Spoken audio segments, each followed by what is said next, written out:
we're really trying to push the boundaries of decentralized exchange and not like really go beyond just being an AMM and have like all these different verticals to make the sushi platform a one-stop shop so you never have to leave. Are you saying that I can create my own token in three clicks? Yeah, it's something Wow, like wow. that. If you don't want to use too many ingredients.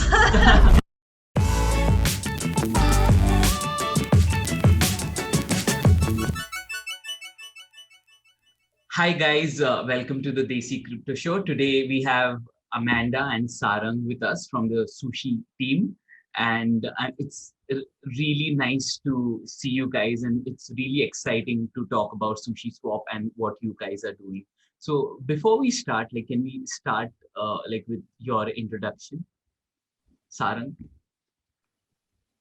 Hey everyone, thanks Desi Crypto and Dheeraj for having us. So I'm Sarang, I'm currently based out of India and I work as a Solidity developer at SushiSwap, building out the limit order V2 and the gas relay. Prior to this, I have worked with Consensus and Round as an intern and as a protocol engineer. Awesome. What about you, Amanda? Hi, so happy to be here, by the way. Yeah, my name is Amanda, and I am actually based out of South Korea. I'm keeping up in sushi style, the anonymity. So happy that Sarang is putting on his camera, but I'll stay behind it. Anyways, so I've been in the crypto space for a couple of years now, just helping out several projects in South Korea with their global marketing initiatives, and yeah, really excited to be a part of the sushi team, and it's first time in the DeFi space, and it's just so much fun. It's really lovely to have you guys here. So before we start with the interview, I would want to ask you what excites you about the crypto space and the blockchain space, because I think that will be a good conversation starter. Well, for myself personally, I've been sort of helping to spearhead the proposal that was done by one of our sushi team core developers, Levex. And that proposal is for our upcoming NFT platform. So I'm really excited about the NFT space, particularly because we saw such a boom in March, and a lot of people tend to have the opinion that it's just a fad, or that was a small blip in the history of this industry. So I'm, that kind of sentiment is such a motivator for me. So I'm really excited to really build out the sushi platform, have like yet another vertical to our name, and really show the world that this is not at all a fad, and be a part of showing people why that isn't true. Yeah, and we all love NFTs, and I think they are here to change the world. So it's pretty interesting to hear that. What about you, Sir? For me personally, it's the entire concept of decentralization and the crypto economics that comes into play to make sure that everybody behaves in a right way, to see the human behavior, right, where we tend to exploit the system, and how crypto solves that by having incentives and slashing people. So that was a very interesting concept for me. And being in India, I've seen how a sound money is the need of the hour, and why the entire Ethereum ecosystem is going forward.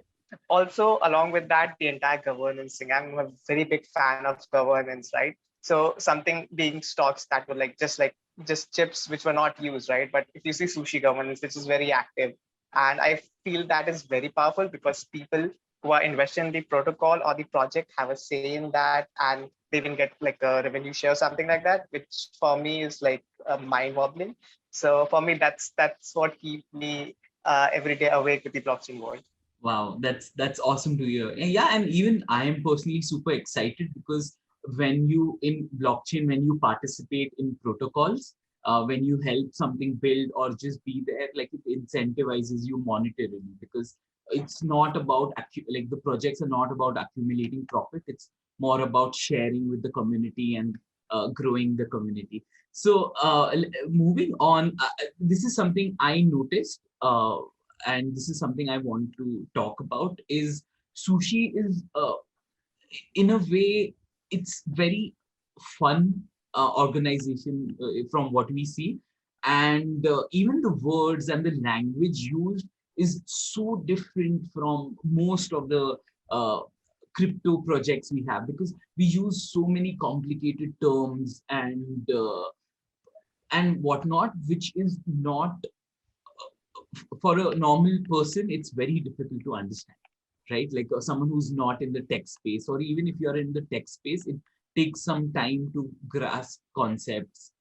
So what is the thinking behind, like, the naming, the language, instead of smart contracts? I saw you guys are using the word ingredients. Your people, like the leaders and developers, are called chefs.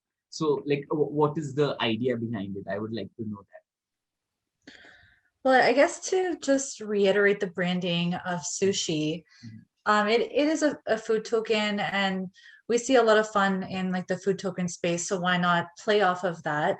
And for newcomers to the crypto blockchain space, there are over 200 words that they need to familiarize themselves with. As newcomers, there's just, as you mentioned, there's so much jargon. So if we can make that experience a tiny bit more fun, a tiny bit more relatable with, who doesn't like Japanese food? Who doesn't like sushi, right? So if we can just ease the process, the onboarding process for new ones, I think we've done something very great. And I think we've been quite successful with that. However, for on the other side of that, we actually encountered quite a few people who are, have been in the space for a longer time. And the opposite is that they find sometimes our sushi specific jargon a little bit confusing.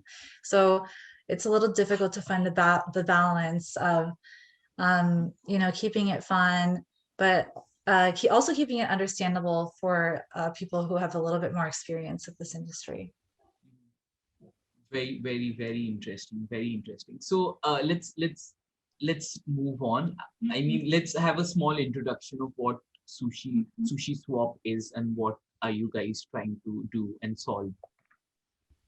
Okay, so the project exists because it was the first like AMM, so another jargon, right? Automatic market maker, so decentralized exchange that really focused on the community aspect, really took the concept of having a governance token and actually put it to use with, you previously mentioned in this program about, the voting process, and we really take this seriously. Any sort of, company major decisions, any platform expansions, they do have to go to a vote. So that's really what Sushi stands for, is to, I know this word can sometimes be a little bit overused or misused, but really respect the word decentralization and really create that community feel, which is such a priceless thing to us.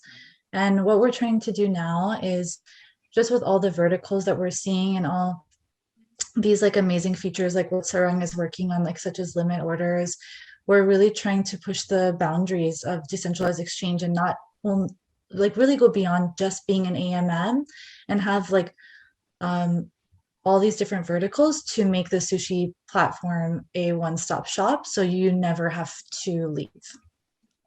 Very cool, very cool. And when you talk about, maybe Sarang, you can answer this. When you talk about one-stop shop, what does that mean, right? Like in the simplest term. Yeah. Sure. So Sushi started off with just an AMM, but we have grown since then. If you could see, we have a plethora of projects out there. And one of our really popular and really upgrowing project is like Kashi Lending. So it's like Compound and Aave, but it's much more risk minimized. So we call it like a risk minimized isolated lending pairs, so that you have a bunch of tokens wrapped up in Compound, and you have to put up as collateral. Not going into much detail, but if you go ahead and see Kashi, you can just lend out your tokens, and like somebody else can borrow it, and you can earn some APR on top of it. So that's something different from what generally we see AMMs doing, right? So Sushi wants to become like an entire basket of different features and protocols that can be integrated, all governed by one community of Sushi, so that you have an AMM, you have a lending borrowing protocol, you have deployments a different chain, right? So Sushi is all about adding more features to the current ecosystem and giving more power to the users of its community.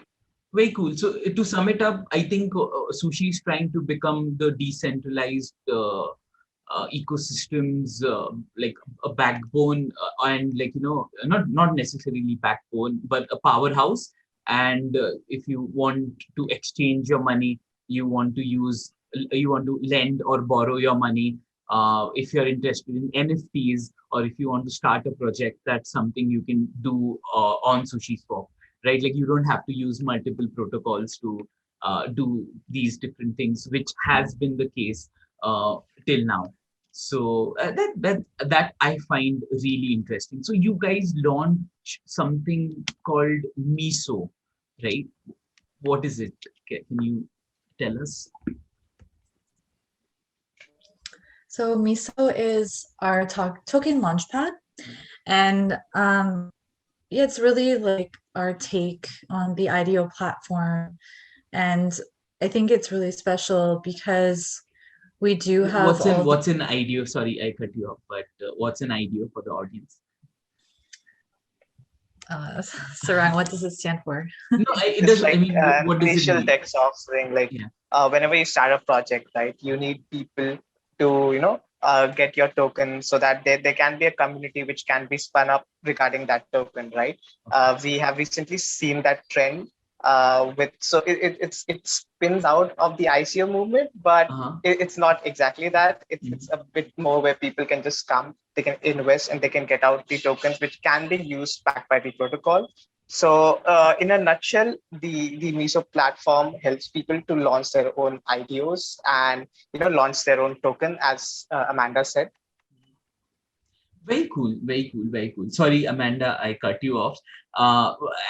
What else? Like, how? So it's a token launch pad, right? Like, who is it for? Whom are we targeting? Who is the target audience?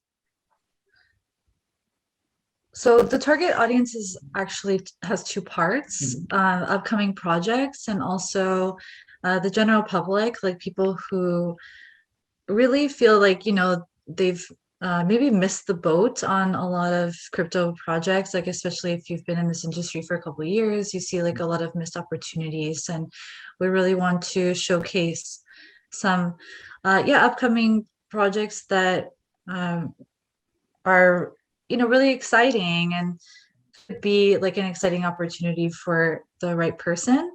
So I think what's great about this platform in terms of like the project side is because we do have all these verticals in place. Once a project's token goes to auction, and once that auction is successful, they have so many possibilities available to them. Like Sarang mentioned, like they have the potential to go on Kashi lending, so their token can be used for margin trading.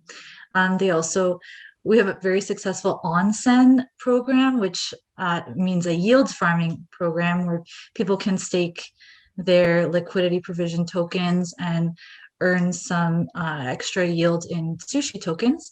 And we also have double rewards that are coming up really soon. So these successful tokens will be immediately listed on Sushi, and then have the opportunity in joining these like added incentive programs such as onsen or onsen double rewards.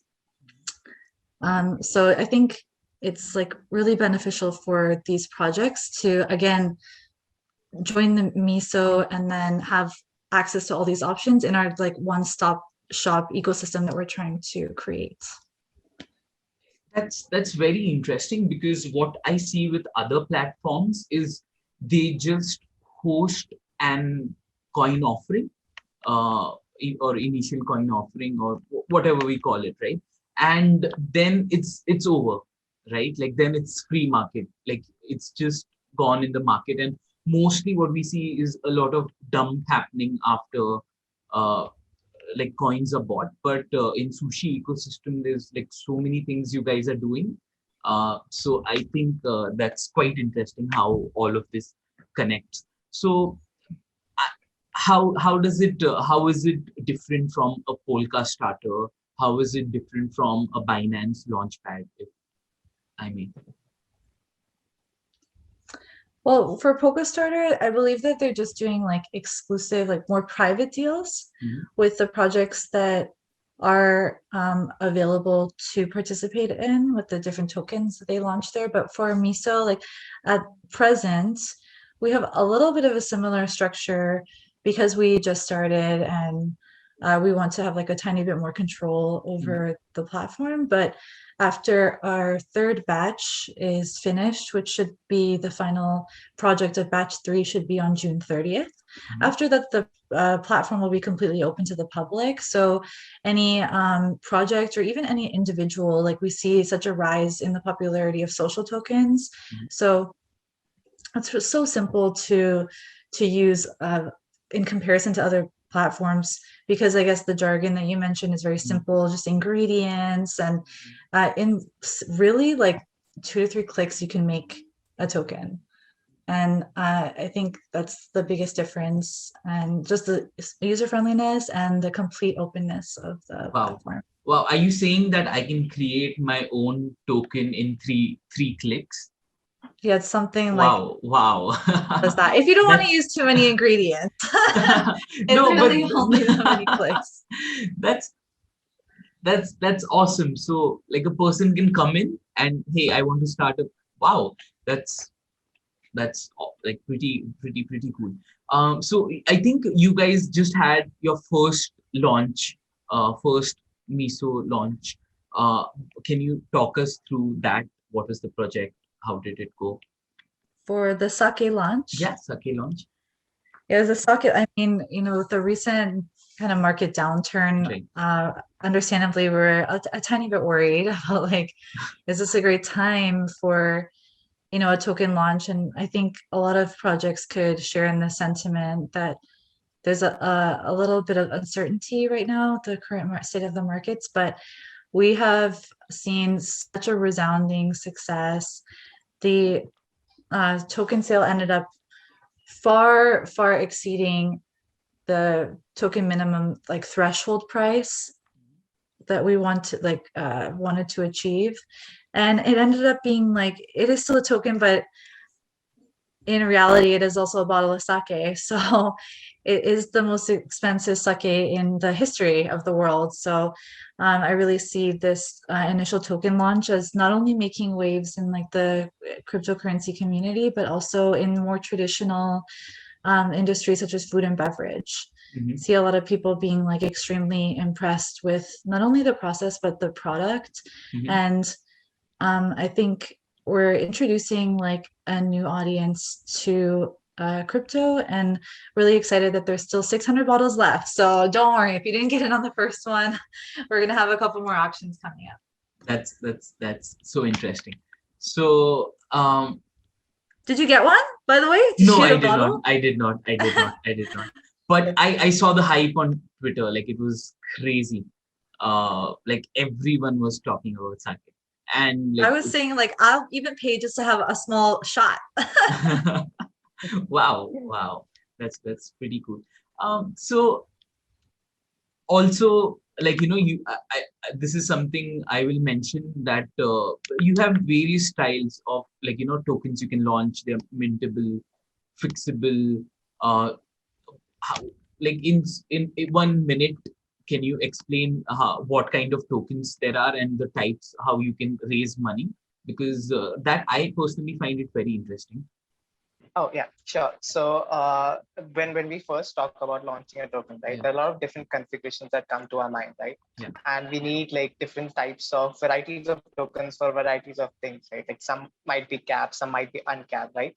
So if you look at the Miso UI, right, you could see like mintable tokens, which can be like keep on minting as the auction progresses. And then we have different type of auctions, such as the most popular and the one that people mostly go for is the Dutch auction. But we have a way where we can keep adding these auctions and we can keep expanding the ecosystem. So as the time progresses, you can see any number of tokens or any number of ways you can proceed the sale. And that's what makes Miso like really the mitochondria of the Launchpads, where you can just create your own way of like doing a sale, and you can just choose that and go ahead with that. But as it's continuously keep evolving, I'll have to go back and check what more options do we have. Awesome, awesome, awesome, awesome. Very cool. So let's talk about what you guys are doing in the NFT space, if you can talk about it. And For the NFT space, yeah, still in the development stage. Okay. The contracts are public though, as with everything else with sushi. I'm not sure how much I can reveal. no problem, no problem. But like, what's the most exciting thing you can think of, which is public? I guess the only thing I can say is we have a ton of really amazing artists from like all over the world that are going to be participating in the launch of this. Wow. So that's, I guess, the little teaser I can give. I can't Yeah. name drop No yet, problem, but no problem. That's yeah, fine. that's like gonna, I think, really how can I say, like solidify or like add to the at least potential success of this platform. So Very cool. yeah, we're That's excited. very cool. Very cool. So I want to ask you guys about India, and what do you guys think about the Indian ecosystem and the blockchain space in India? You can take it one by one. Sarang, I'll start with. Oh, sure. So I've been like in India all my life, and like my blockchain journey started with India itself. And with the recent trend and like the recent rise of Polygon, you can see the enormous talent that Indians especially have in the blockchain space, which is like as good as other countries. And there's also been a good community that is constantly being formed everywhere. We are connecting through new platforms, and more of the Indian developers are coming together, working with the people from abroad to actually make the spirit of blockchain alive, of decentralization and distribution, right? So as I personally feel that India is growing at an enormous rate, despite of the regulations that we have, which is still not very clear, but like governments and everybody is working towards a better blockchain future and a better tokenized economy. So I feel like it's going very good and very bright. And there's enormous opportunities for people like us to work for the projects like Sushi, right? So being out of India, I could just work for Sushi and contribute in their vision, right? And it's very easy because I was even picked up at a hackathon. So Wow. there's technically no geographical boundaries that would stop you for contributing in the blockchain space, especially with the projects like Sushi. That's awesome. Amanda, you are in Korea. What do you hear about India, and what are your thoughts about India? What we hear in India is just that there's so much talent, and I mean, I could be completely misinformed, but I feel like a lot of talent is a little bit being repressed just because, again, of the uncertainty of the regulations over there. So maybe like a lot of people have some great ideas, a little bit wary about getting into the space in case their ideas can't actually come to fruition. So that's what I've always kind of heard about the Indian blockchain space. But in terms of what Sushi is doing, we do want to like reach out to these markets. We just had an NFT program done with Doki Finance, like the gacha machines, where like quite a big percentage of the proceeds were sent to the India COVID Relief Fund as well. So we want to just like get in touch with more of these like communities that I think maybe aren't given enough focus. Like for example, as well, like we have a hackathon coming up next month that is dedicated to reaching out to universities throughout Africa. So yeah, we're just again, like, thanks for reaching out, because we do want to like have more I'm gonna say more presence in the Indian community, because there is just so much talent there. That's awesome. So if someone wants to reach out to Sushi, if someone wants to launch a project or someone wants to join you, how does one go about it? I think the best way would be to connect with us on our Discord server. Mhm. All of the core team, is like in and out of the Discord server. And as you can see, like from just like Sarang and myself, like myself being in South Korea, he's in India, our team is like really all over the world. So no matter what time zone you're in, there's sure to be like a core team member, at least perusing the Discord server. So if you have a question, like even the community is so helpful. So they'll, how can I say, like, they'll guide you to the right person depending on like what you're looking for. That's awesome. So I will link down to your Discord below. And is there anything else you guys would like to say to the audience who's listening to you, Indians who are listening to you? Any closing statements? I guess with respect to India, it's mostly like no matter what the regulations is, blockchain's gonna break all the barriers. So like we just have to keep building, and yeah, that's it. That's good to hear. What about you, Amanda?